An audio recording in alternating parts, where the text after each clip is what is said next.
At the local government level, would you expect that the Etiosa local government should have these things readily available?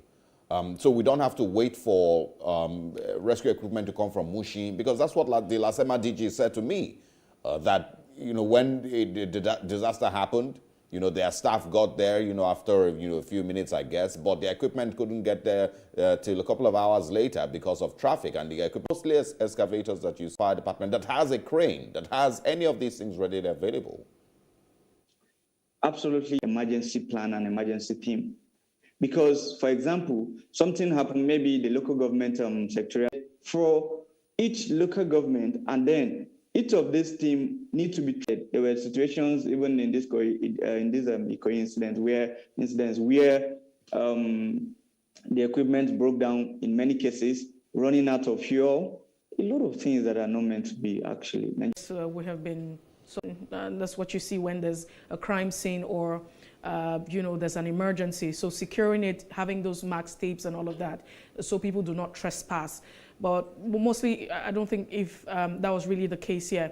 But another thing that was also common as a practice was, from time to time, there was releases of oxygen to the particular environment where this thing happened, the release of oxygen and the release of water as well. Do you think that this is also a safety and a healthy practice for search and rescue? And even dogs. You may even want to talk about dogs and, search and rescue dogs. I don't think we have any of that here. Yes, absolutely correct. First of all, you did talk about the safety tips, the caution tips.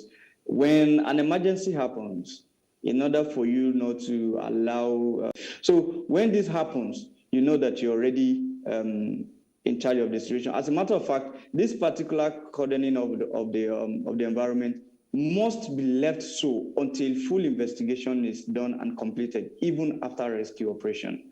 So that is that. Also, but in our case, like I said, when you can't give what you don't have, most of these personnel either they do not have this training or they do not have this equipment available. Also, you talked about pumping of oxygen and water to the scene. Absolutely correct. It's a safety practice.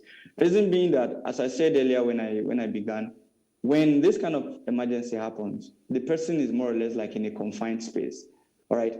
And in a confined space, when you are in that kind of place, you have limited access to oxygen, you have limited access to air, you have limited access to everything that makes you to breathe properly. So when you pump in oxygen, because there are cracks, because there are holes, they find their way into underneath, if not completely, but to a very large extent. And once that happens, the strength of these victims that are struggling to survive get reinvigorated, and then they begin to have their energy little by little.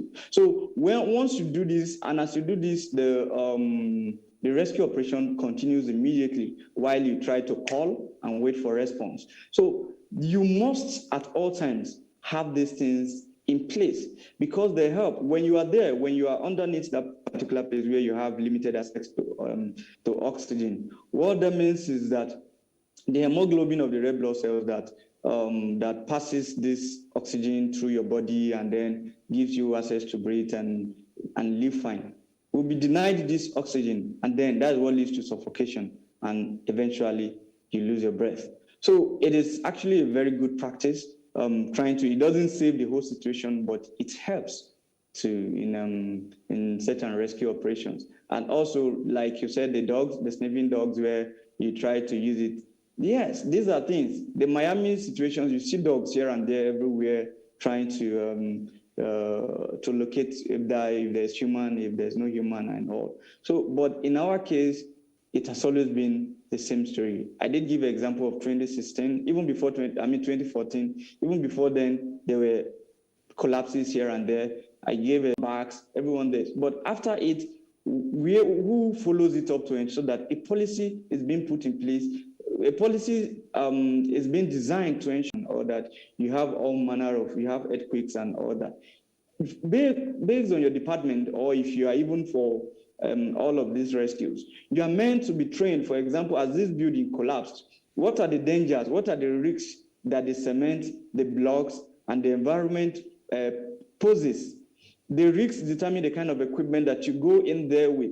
So, and as you get there, you're already equipped, you're already kitted, you'll be able to perform maximally.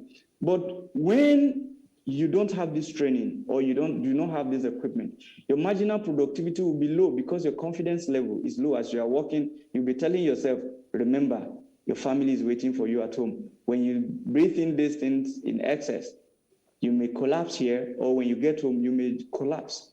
So because these are actually very, very hazardous dust and stuff that the guys are exposed to. Mr. Idoko, in a sane society, what levels of incompetence and failure would you point out that the families of these victims can sue the Lagos State government or sue LASEMA for? Can you share with us, the different levels of failure that you've noticed that should be enough for a class action lawsuit? Failure, another, you don't just use that for the as a way, but afterwards, what we saw was just horrible. So the excavators dismembering people and then all that, it wasn't meant to be so. This also boils down to the failure of the government to provide the requisite training to respond at the time, because securing lives and properties of every citizen is a sole responsibility of the government. Therefore, there can be. I'm not a lawyer, but speaking from safety perspective, it is a wrong practice, because for every accident that you see, for every incident that you see, they are caused by either an unsafe act or an unsafe condition. So government not responding immediately by trying to come when this thing happened within few minutes to maybe at most an hour. An hour is even too much for rescue operation to commence. Whereas we heard that this took over 4 hours before they arrived and all. So this is the failure of the government, because when there's an unsafe act here in Lagos, thank you very much for joining us this morning. We, of course, we'll keep the conversation going and hope that there is some clarity as to what happens next. Thank you for your time once again. Good morning. All right, thank you for having me. Absolutely. Stay with us here on The Breakfast. We'll take a short break. When we come back, we're going to be moving into talking politics now, direct or indirect primaries. That's what comes up next.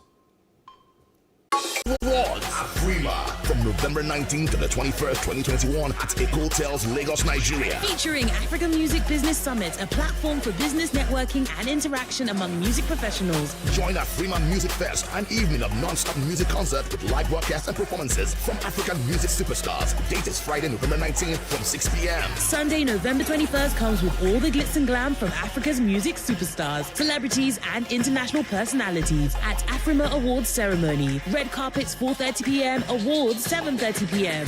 Head straight to our second conversation. And like we mentioned earlier on, we're looking at the issue of direct or indirect primaries. Anthony Adefoye.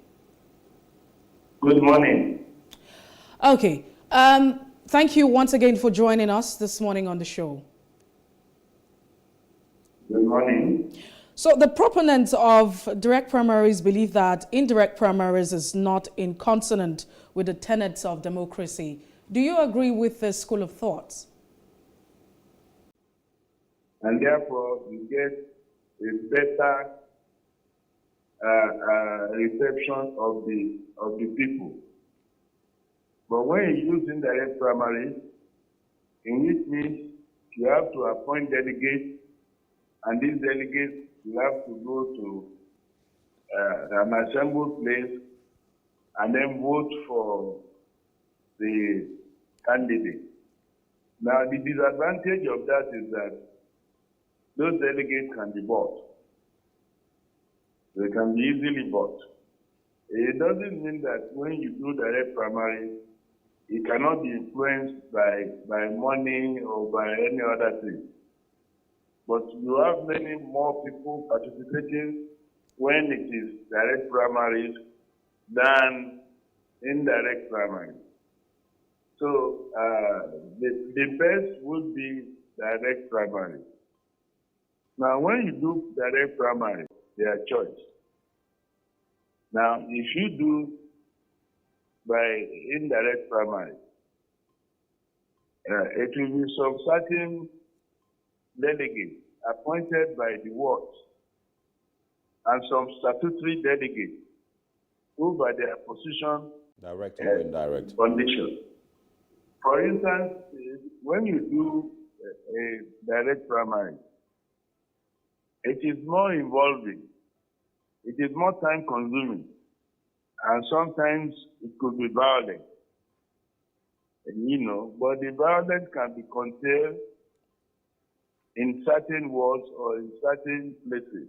It will not affect the general result of the nomination. But however, when it comes to delegates, well, you all know the present Nigeria, that everybody has a price. All right. So, And therefore, those delegates can be bought over. Senator Adefoye, So I want us definitely to... say direct primary is better. Okay, well, now that you've said that, there's also some angles with regards to direct primaries that people have, mentioned. For example, not very many parties, and of course, if you look at the two major parties in Nigeria, they don't necessarily have a proper membership register or membership list. And I'm pointing this out because, for example, Andy Uba of the... That in every ward, there will be, but where a majority of them can be won. Yeah, so let us all settle down for direct primary.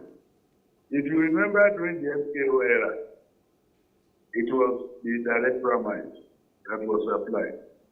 And it is still adjudged as the best election ever that ever took place in Nigeria, where it was so peaceful and everybody voted for the candidate of their choice.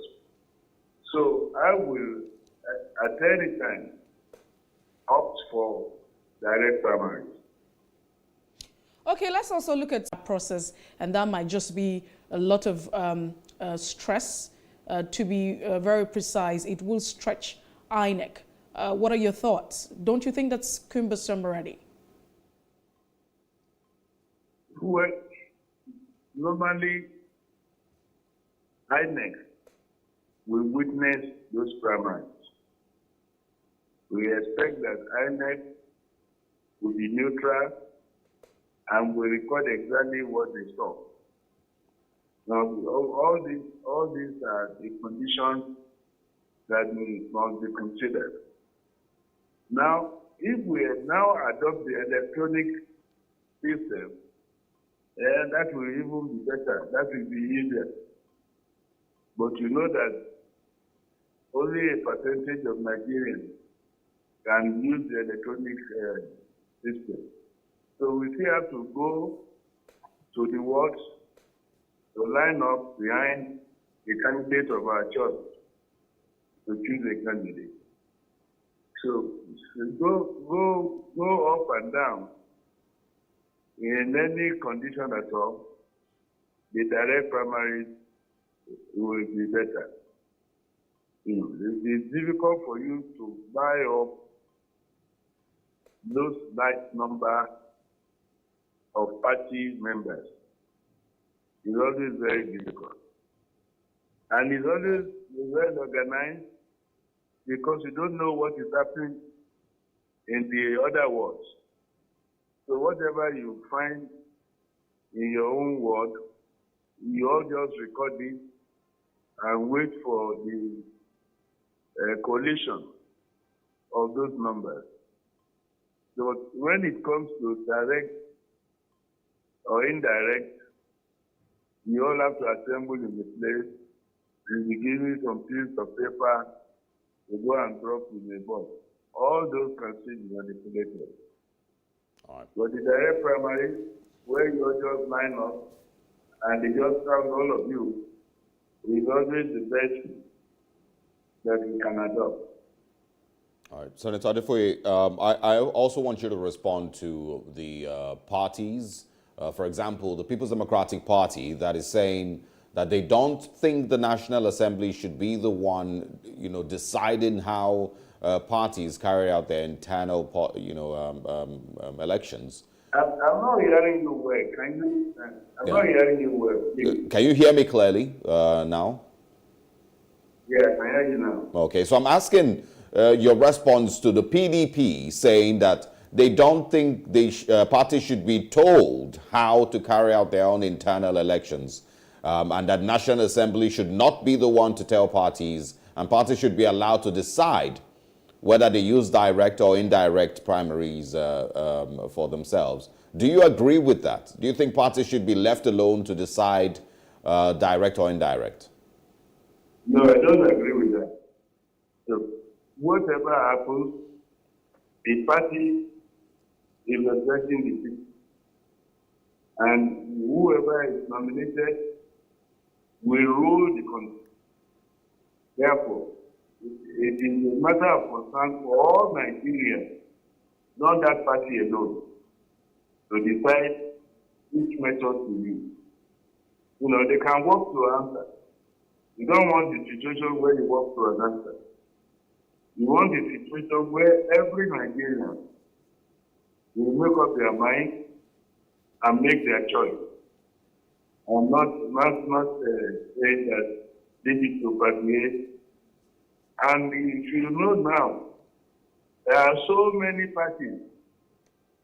And I don't know why the National Assembly has not made a rule to limit the parties to 3 or 4, so that then we can control those parties. So in a situation where you have 100 parties or 20 parties, and every Nigerian can wake up today and say they have formed their own party, that's the ABC, and then it is, we have to monitor what they do in those parties, so that Nigeria can have a better government, when those parties put somebody in the power. All right. Senator Anthony Adefuye, member Lagos State Governor's Advisory Council, let us say Government Advisory Council, beg your pardon. Thank you very much for your time this morning. Thanks for speaking with us. And we wish you a beautiful day ahead. Thank you. All right. This is where we will be saying goodbye and wrapping up the conversation this morning. Mercy? Of course. Thank you so much for being part of the conversation. We will definitely come through tomorrow. And if you missed out on any part of the conversation, it's all right to catch up on Facebook and Instagram and YouTube. It's at PlusTvAfrica. I am Mercy Boko. Do have a great morning. And I am Osaogie Ogbonwa. Have a great Thursday.